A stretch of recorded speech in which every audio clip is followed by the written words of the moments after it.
का समाधान, देश की हर ज्योतिषीय पद्धति के समावेश के साथ संपूर्ण आकर्षक और सबसे सटीक एस्ट्रोसेज बृहत कुंडली आज अभी लें, क्योंकि भविष्य में ही छिपे हैं जीवन के संकेत। हर हर महादेव। आपने क्लिक किया AstroSage, the number 1 in astrology. सूर्य ग्रहण जो 21 जून को लग रहा है बहुत खास है। खास तो ये साल भी है क्योंकि इस साल में कुल 6 ग्रहण लगने वाले हैं। 2 लग चुके हैं। पहला चंद्र ग्रहण याद कीजिए जनवरी में 10-11 जनवरी को लगा था। इसके बाद दूसरा चंद्र ग्रहण 5-6 जून को लग चुका है। अब 21 जून को सूर्य ग्रहण लग रहा है। इसके बाद तीसरा चंद्र ग्रहण लगेगा। ये 5 जुलाई को होना है, मतलब कि 30 दिन के अंदर 3 ग्रहण लग रहे हैं। तो क्या इसके फल अच्छे होंगे? आप खुद सोच कर देखिए। खैर, फल तो मैं बताऊंगी, वही बताने आई हूं। फिलहाल मैं ग्रहण के बारे में बता दूं कि साल का अंतिम चंद्र ग्रहण जो है ये लगेगा 30 नवंबर को, और साल के अंत में 14 दिसंबर को एक और सूर्य ग्रहण लगने वाला है। इस तरीके से इस साल 4 चंद्र ग्रहण हो गए और 2 सूर्य ग्रहण हो गए, कुल मिलाकर 6 हो गए। अब सूर्य ग्रहण को 6 वक्री ग्रह खास भी बना रहे हैं। इन सभी में 21 जून को पड़ने वाला सूर्य ग्रहण सबसे महत्वपूर्ण हो जा रहा है। क्यों और कैसे, आप आगे समझिएगा। 21 जून को साल का सबसे बड़ा दिन माना जाता है और इस दिन पड़ने वाले सूर्य ग्रहण की इस वजह से भी महत्ता थोड़ी बढ़ जाती है। सूर्य ग्रहण सूर्य के ही दिन यानी कि रविवार को लग रहा है, दूसरी महत्ता हो गई। इसके बाद और क्या महत्ता है, तो ये चूड़ामणि सूर्य ग्रहण है। कंकण भी होगा क्योंकि कंगन जैसा ये दिखेगा। सूर्य ग्रहण 21 जून 2020 को रविवार के दिन लगेगा, जैसा मैंने बताया, और ये भारत में भी दिखाई देगा। हिंदू पंचांग के अनुसार आषाढ़ मास की अमावस्या तिथि को सूर्य ग्रहण मिथुन राशि में लगेगा। मृगशिरा नक्षत्र होना है उस दिन।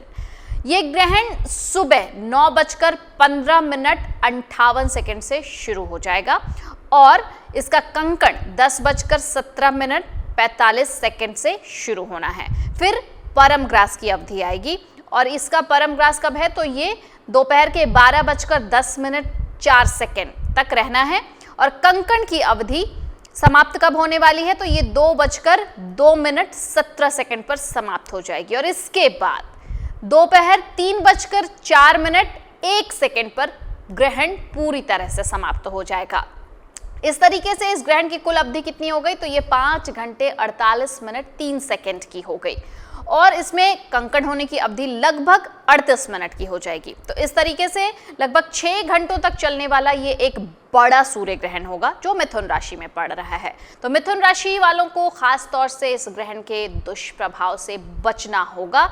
उपाय से जुड़ी एक वीडियो आपको और मिलेगी, जो कि आपको डिस्क्रिप्शन बॉक्स में लिंक भी मिल जाएगी, नहीं तो कमेंट सेक्शन में मैं लिंक दे दूंगी और एंड प्लेट पे भी मैं आपको लिंक इसकी दे दूंगी। अब मैं आपको बता देती हूँ संक्षेप में कि राशियों पर क्या असर पड़ने वाला है और इस राशि पर असर के दौरान आपके लिए क्या अच्छा रहेगा, क्या बुरा रहेगा। मेष से शुरुआत होती है। मेष राशि के लोगों के लिए ये ग्रहण तीसरे भाव में लग रहा है और इस वजह से इसका बहुत ज्यादा दुष्प्रभाव आपको नहीं मिलेगा, निश्चिंत रहिए। आर्थिक तौर पर आपको लाभ दिलाने वाला है ये सूर्य ग्रहण। आपके जीवन में ये पॉजिटिव चेंजेस लेकर आ रहा है। अगली राशि वृषभ राशि। वृषभ राशि के दूसरे भाव में सूर्य ग्रहण का प्रभाव सबसे ज्यादा देखने को मिलेगा। कैसे? क्योंकि मिथुन में ये ग्रहण लग रहा है, तो सूर्य जिस भी भाव में होते हैं उससे आगे और पीछे के भाव को भी ये प्रभावित करते हैं। तो इस वजह से वृषभ राशि वालों को भी इस ग्रहण का अच्छा खासा प्रभाव देखने को मिलेगा, वजनदार प्रभाव देखने को मिलेगा। और ये प्रभाव कैसे हो सकते हैं, तो आर्थिक चुनौतियों का सामना करना पड़ेगा क्योंकि आपके द्वितीय भाव में ये ग्रहण लग रहा है। धन हानि हो सकती है आपको, इसीलिए इस समय धन का निवेश करने से, किसी तरीके के इन्वेस्टमेंट से बचिएगा। अगली राशि है मिथुन। आपके ही राशि में लग रहा है ये ग्रहण और यहाँ पहले से कौन कौन मौजूद है, तो यहाँ पहले से राहु मौजूद है जो ग्रहण लगा रहा है और इसके अलावा बुध मौजूद है। बुध स्वराशि में मौजूद है और राहु भी मौजूद हैं। तो सबसे ज्यादा आप प्रभावित होने वाले हैं।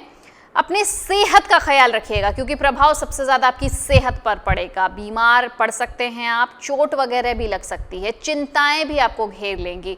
तो इस तमाम चीजों से उबरने के लिए क्या कीजिएगा, सकारात्मक जीवन शैली अपनाने की कोशिश कीजिएगा। अगर आप पॉजिटिव रहेंगे तो आपके लिए तमाम चीजें दूर रहेंगी आपसे। अगली राशि बनती है कर्क। तो कर्क राशि के लोगों के लिए सूर्य ग्रहण का प्रभाव विशेष रूप से 12वें भाव को प्रभावित करेगा और इस वजह से क्या होगा, खर्च ज्यादा होंगे, धन हानि के योग हैं। स्वयं का भी ध्यान रखना पड़ेगा आपको, क्योंकि इस समय में सेहत के मामले में ये वक्त आपके लिए कमजोर है।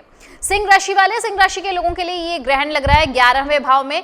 सूर्य आपकी राशि का स्वामी है, इसीलिए आपको इस ग्रहण का मध्यम फल मिलेगा, ना ज्यादा बुरा ना ज्यादा अच्छा।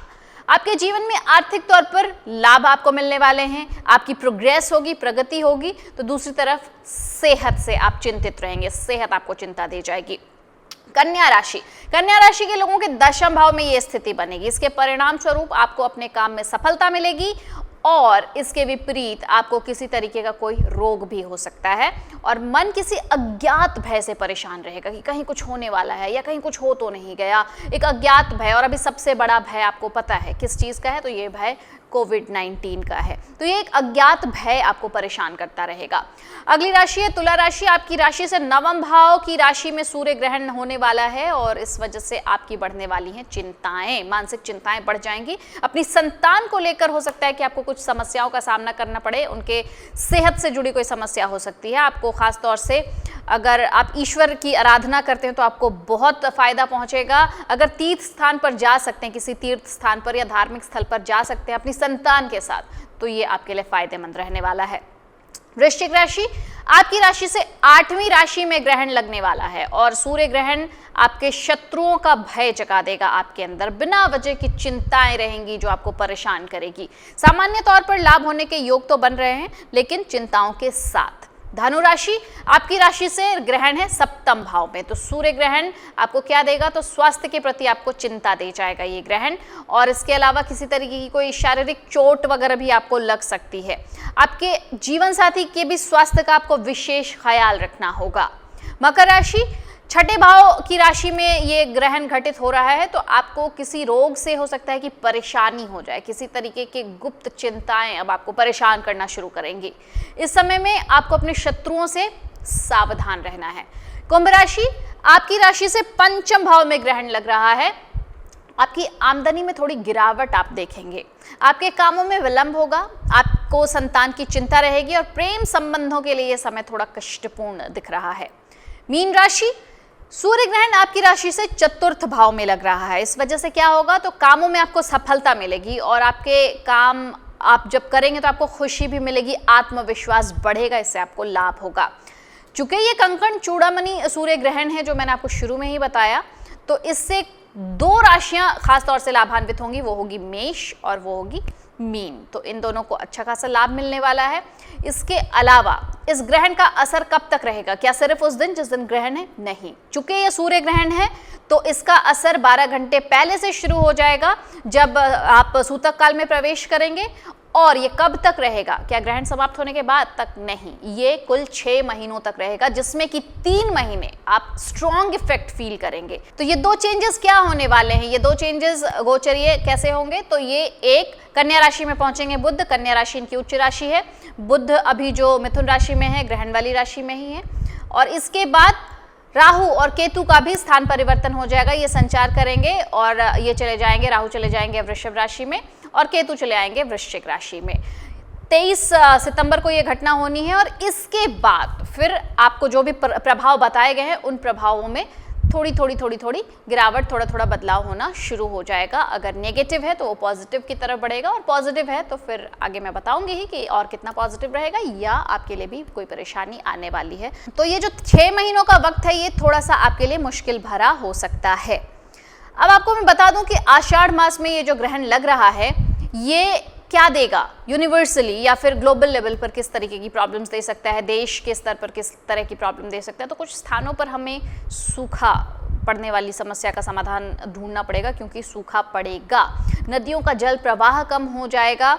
इसके अलावा भारत के जो पड़ोसी मुल्क हैं जैसे कि चाइना है, अफगानिस्तान है, इन जैसे देशों के साथ कुछ राजनीतिक उठापटक होगी जिसकी शुरुआत हो चुकी है, आप देख ही रहे हैं। भारत के कश्मीर में भी कुछ राजनीतिक उठापटक की संभावना यहाँ पर दिख रही है। ये संभावना नहीं, दरअसल ये आशंका है। और प्राकृतिक आपदाओं की भी स्थिति बनती दिख रही है। इसके प्रभाव से पैदावार में कुछ कमी हो सकती है और चूंकि ये ग्रहण रविवार को होगा, इस वजह से वर्षा में भी कमी होगी। हालांकि मॉनसून के अच्छे रहने की संभावना तो व्यक्त की गई है, लेकिन चूंकि ये ग्रहण है और ग्रहण प्रकृति को पूरी तरीके से उथल पुथल कर देता है। अब कैसे उथल पुथल कर देता है, अब आप सोचिए, एक चंद्रमा कितनी दूर है धरती से। एक चंद्रमा धरती के समंदर के जल को, जो पानी है, उसको पूरा उथल पुथल कर देता है एक दिन में 2 बार। तो आप अंदाजा लगाइए कि एक छोटी छोटी जो पिंड होती हैं, ये पिंडियाँ होती हैं, ये जो ग्रह होते हैं बड़े बड़े से, ये किस तरीके का असर डालते होंगे आपके और मेरे जीवन पर। तो वैसे ही जब सूर्य ग्रहण लगेगा तो सूर्य ग्रहण का भी प्रभाव होगा। अब मॉनसून को लेकर हम उम्मीद ही अच्छी कर सकते हैं कि मॉनसून अच्छा हो, लेकिन ग्रहण के वजह से वर्षा में कमी आएगी और इस वजह से खाद्यान्न के उत्पादन में भी कमी हो सकती है। देशों की बात हो जाए तो प्रमुख राष्ट्रों के बीच कुछ तनाव हो सकता है, कुछ युद्ध जैसी स्थिति का भी निर्माण हो सकता है। और ऐसी ही भविष्यवाणी मैंने की थी जब पिछले साल यानी कि दिसंबर 26 को ग्रहण लगा था। तो कुछ क्या क्या हो सकते हैं इन 6 महीनों में, उसके बारे में मैंने आपको जानकारी दी थी और उसमें महामारी का भी जिक्र था। खैर, मिथुन राशि में सूर्य ग्रहण जो लग रहा है, ये केंद्रीय सत्तारूढ़ पार्टी के लिए थोड़ा सा चैलेंजिंग फेज हो सकता है। वर्षा की बात हो रही थी, तो वर्षा कहीं पर अल्प होगी और कहीं पर ज्यादा होगी। इस वजह से क्या होगा, तो कहीं पर बाढ़ की स्थिति बन जाएगी, कहीं पर सूखा होगा, जो अपने देश में होता ही रहता है। कुदरत के प्रकोप का असर हमें झेलना पड़ेगा। पाकिस्तान के लिए भी ये समय अच्छा नहीं है, पड़ोसी मुल्क है और इसके लिए ये समय बहुत कठिन रहने वाला है। ये ग्रहण दरअसल मृगशिरा नक्षत्र में विशेष रूप से प्रभाव दिखाएगा और इस वजह से फलों, पुष्पों और वस्त्रों के जो काम करते हैं व्यापारी या जो मदिरा पान करने वाले लोग हैं, उन्हें कुछ कष्टों का सामना करना पड़ सकता है। ये ग्रहण जो है, ये गंड और वृद्धि योग के बीच लग रहा है, तो इस वजह से साधु, सन्यासियों, डॉक्टरों, तांत्रिकों और दक्षिण क्षेत्र में रह रहे लोग विशेष रूप से इससे प्रभावित होंगे। इस तरीके से ये सूर्य ग्रहण अलग अलग सेक्टर्स में अलग अलग प्रभाव देगा। ये पॉजिटिव भी होंगे, नेगेटिव भी होंगे और बहुत ज़्यादा नेगेटिव भी होंगे। 6 महीने तक असर रहेगा। ग्रहण भारत में दिखाई देना है, जैसा मैंने शुरू में ही बताया था, और इस वजह से अपने देश पर इसका व्यापक असर होगा। करना क्या है हमें, जिनके लिए उपाय बताए गए हैं वो उपाय वाली वीडियो देख लीजिएगा, वो तो करिएगा ही करिएगा, साथ में एक प्रार्थना ज़रूर करिएगा कि कुदरत का कहर कम हो और ईश्वर हम सब पर अपनी दृष्टि, दया दृष्टि बनाए रखें। इससे क्या होगा कि आप हर कोई अगर ऐसी प्रेयर करता है तो ये ऊर्जा निकलेगी, ऊर्जा ब्रह्मांड में जाएगी और फिर ब्रह्मांड में एक पॉजिटिविटी फैलेगी, जिससे कि चीज़ें सुधार की तरफ बढ़ना शुरू हो जाएगी। ख्याल रखिए अपना और अगली नोटिफिकेशन पर ज़रूर लौटिए, क्योंकि मैं भी लौटूंगी आपके भविष्य की जानकारी लेकर। सब्सक्राइब कर लिया है, बहुत अच्छी बात है। नमस्कार।